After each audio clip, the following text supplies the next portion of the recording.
Alors devant, plus grand-chose, à vrai dire qu'il se fait, très tard, 23h50 et on attend toujours, la déclaration de Benoît Payan. Ce qui, se passe, ça se passe à l'intérieur.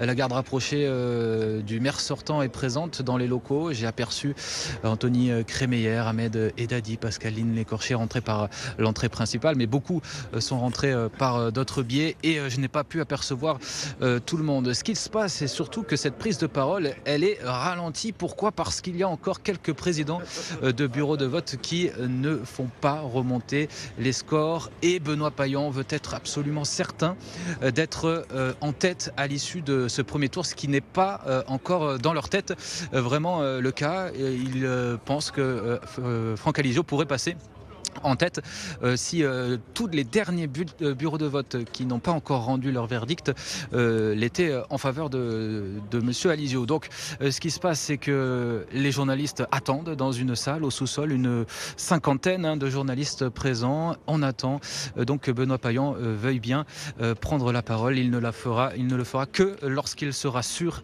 et certain d'être en tête. C'est une question de minutes évidemment, plutôt un quart d'heure, 20 minutes, mais pas avant. Benoît Payan qui est vraiment a priori très inquiet de la montée du Rassemblement national à Marseille et de ce score important de Franck Alizio.